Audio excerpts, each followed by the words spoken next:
All right, welcome back to the best crypto channel around the world. My name is Ish, as usual. So I haven't made a video in a long time. I mean a recorded video, but I've been uploading videos on YouTube channel Crypto Mom. So in today's video, I wanted to talk about something that people have not really been paying attention to. So I went to Africa this year, at the beginning of this year, and I realized life over there is really hard. Everything is really complicated. Everything is complicated. There's nothing that you can do without a struggle. So number one, the reason why I'm making this video, it's not about the entire things that are hard in Africa, but specifically the banking system in Africa is really complicated, really hard, expensive. And you can really imagine how the Africans, the people who live in Africa, are able to survive all these years. So I did some banking when I went to Africa, and I had an account in one of the banks in the East Africa. I think the country is Uganda, and the bank is called Equity Bank. So Equity Bank Limited, Uganda, charges fees that are ridiculous. Like, you can't imagine. You go to withdraw the money, like, say for example, you're gonna withdraw $2,000 or $1,000. They're gonna charge you to withdraw your own money. So they have your money on your account in their bank, and when you go there to withdraw, say $1,000, they're gonna charge you $10 to withdraw your money. If you're gonna withdraw $2,000, they will charge you $20 to withdraw your money, just withdrawing. And that's really odd. That's very uncommon in the United States.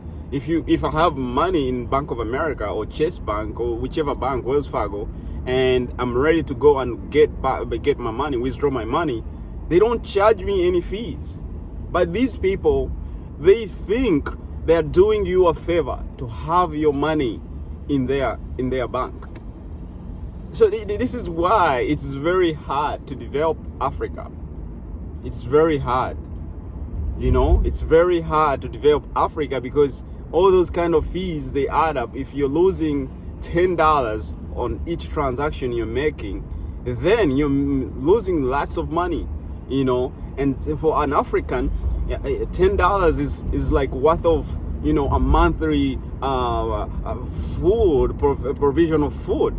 Like, if you're losing all that kind of money. So apart from that, even if you have an account and it's a business account, to have access on online access, you gotta pay for that. You gotta pay $40 a month to have access online for those accounts. Like, I couldn't understand it. Someone told me that they had to pay 150,000 Uganda shillings to access their business account. That is really odd. It's uncommon.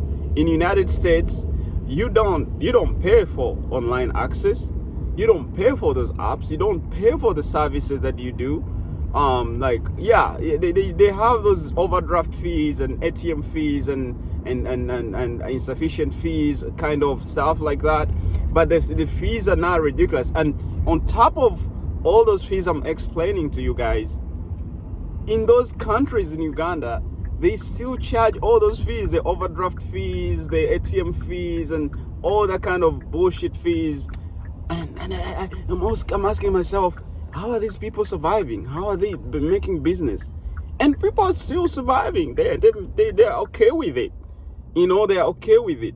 So it provides an opportunity for bankers, say, Bank of America and Chase Bank, to go and tap in these countries, because if you provide a service in these countries, if you, let's say, is your Bank of America or Chase Bank or Wells Fargo, you guys start, you have a branch over there, and this branch doesn't charge those exorbitant fees, people will be interested in using those banks, and it will be helping Africans to develop. You will help them to, to learn finances and borrow loans, get money from those banks and branches that go there, and create opportunity for those people. But lots of developed countries like United States and the bankers, like Wells Fargo, JP Morgan Chase, and Bank of America, all those big banks have ignored this market. They have ignored Africa, and it's lagging behind because there's no opportunity. There is no options. The options they have are expensive, and it's hard to do business over there. Even if you're a businessman from America or from the Western countries, and you go to these countries, you're gonna be charged those fees, which is hard for you to make some money. When you incur a lot of costs doing business, so the profit margin goes down. So guys, the video is about the banking system in Africa is still lagging behind. Even if they have opened up all these mobile money banking and the wallets and all that stuff, it's hard. So guys, subscribe, like, and share, guys, and comment.